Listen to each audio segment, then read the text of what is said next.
जय हिंद। आप सभी का स्वागत है आपके अपने यूट्यूब चैनल राहुल इंस्टीट्यूट में। दोस्तों आज की बात करने वाले हैं क्लास 10th का हिस्ट्री का चैप्टर नंबर 3 हिंद चीन में राष्ट्रवादी आंदोलन का जो है हम लोग सब्जेक्टिव क्वेश्चन करने वाले हैं। जितना भी इस चैप्टर से जितना भी एनसीईआरटी एंड कहीं से भी जितना भी क्वेश्चन पूछा जाता है उन सभी इंपॉर्टेंट सब क्वेश्चन को हम लोग इस वीडियो में बात करने वाले हैं सब्जेक्टिव, ठीक है।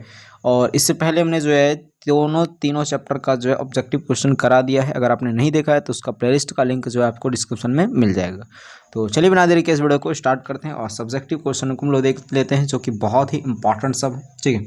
सबसे पहला क्वेश्चन देखिए क्या है अपना, एक तरफा अनुबंध व्यवस्था क्या थी। एक तरफा अनुबंध व्यवस्था क्या थी, देखिए वैसी व्यवस्था। एक तरफा अनुबंध व्यवस्था क्या है, तो वैसी व्यवस्था जिसमें बंधुआ मजदूरों को अधिकार नहीं जबकि मालिक को असीमित अधिकार प्राप्त हो। मतलब समझ रहे हैं, एक तरफा अनुबंध व्यवस्था क्या होती है, जिसमें बंधुआ मजदूर जो होता है उसको तो कोई अधिकार प्राप्त नहीं होता है, बंधुआ मजदूर को कोई अधिकार प्राप्त नहीं होता है, लेकिन मालिक को असीमित अधिकार, मतलब उसकी अधिकार की जो है कोई सीमा नहीं है, इतना अधिकार प्राप्त होता है उसके मालिक को। एक तरफा अनुबंध व्यवस्था कहलाती है। समझ में आ गया। वैसा व्यवस्था जिसमें बंधुआ मजदूरों को कोई अधिकार प्राप्त ना हो लेकिन मालिक को असीमित अधिकार प्राप्त हो, यही व्यवस्था एक तरफा अनुबंध व्यवस्था कहलाती है। क्लियर हो गया। चलिए अगला क्वेश्चन है, और ये क्वेश्चन कई बार पूछा भी गया है। अगला क्वेश्चन है, हिंद चीन का क्या अर्थ है। क्वेश्चन है हिंद चीन का क्या अर्थ है ना। हिंद चीन का क्या अर्थ है, देखिए हिंद चीन का क्या अर्थ है। हिंद चीन का क्या अर्थ है कि उस महाद्वीपीय क्षेत्र से जिसका अर्थ है जिसके अंतर्गत लाओस, कंबोडिया और वियतनाम जैसे देश आते हैं। मतलब समझ रहे हैं, हिंद चीन का अर्थ जो है उस महाद्वीपीय क्षेत्र से है जिसके अंतर्गत लाओस, कंबोडिया और वियतनाम जैसे देश आते हैं। क्लियर है। चलिए अगला क्वेश्चन है, ऑब्जेक्टिव देखिए यहाँ से पूछा जाता है कि हिंद चीन में कौन कौन से देश आते हैं, लाओस, कंबोडिया और वियतनाम, ठीक है। अगला क्वेश्चन है, माइली गांव की घटना क्या है।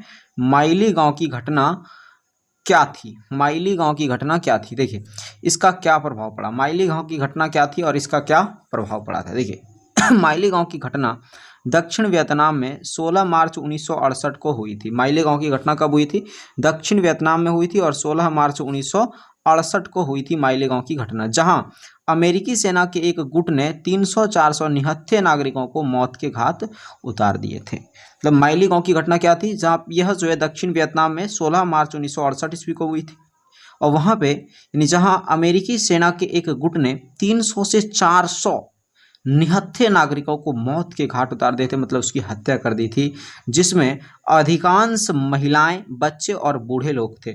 इस घटना के बाद क्या बोल रहा है, इस घटना के बाद अमेरिकी सैनिक को आशोषित है ना, आरोपित किया गया। अमेरिकी सैनिक को आरोपित किया गया, ठीक है। सिर्फ एक को अपराधी माना गया। अमेरिकी सैनिक को आरोपित बनाया गया कि भाई अमेरिकी सैनिक ही इसमें हिस्सेदार है, अमेरिकी सैनिक का ही इसमें भागीदारी है, ठीक है। लेकिन उसके बाद जो है उसमें से किसी एक को ही क्या किया गया, अपराधी माना गया था, ठीक है। माइली गांव की घटना दक्षिण वियतनाम में 16 मार्च 1968 को हुई थी, जिसमें कि 300 से 400 निहत्थे नागरिक को मार दिया गया था और इसमें अधिकांश महिलाएं, बच्चे और बूढ़े लोग थे। और इस घटना के बाद 26 अमेरिकी सैनिक को आरोपित किया और सिर्फ एक को अपराधी माना गया था, ठीक है। याद रखिए ये थी माइली गांव की घटना। चलिए अगला क्वेश्चन आप लोग देख रहे हैं, 3 क्वेश्चन हमने किया यहाँ से। चलिए अगला हम लोग क्वेश्चन करते हैं। सॉरी ये 3 क्वेश्चन हुआ ना, हाँ देखिए ये तो है ही नहीं, अभी और भी क्वेश्चन है बहुत सारा इसमें। चलिए देखते हैं उस क्वेश्चन को हम लोग।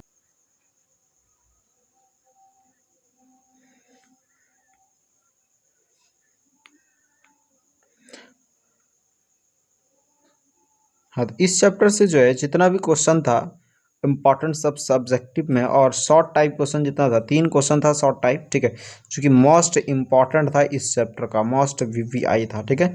और जितना भी क्वेश्चन बचा है सब्जेक्टिव में, और जैसे लॉन्ग टाइप हो गया कुछ आपका उसको जो है अभी तक हम लोग बनाए नहीं है उसको, ठीक है। बहुत ही जल्द जो है उसको भी हम लोग अपलोड कर देंगे, ठीक है। तो मिलते हैं हम लोग। और ये जो आपने देखा ये जो है 2nd चैप्टर का है, ठीक है। और 2nd चैप्टर का हमने बना दिया है इजीली तरीके से इसको, ठीक है। तो यहाँ से आप चाहें तो इसका एक स्क्रीनशॉट ले सकते हैं। मिलते हैं हम लोग अगले वीडियो में, तब तक के लिए जय हिंद, जय भारत।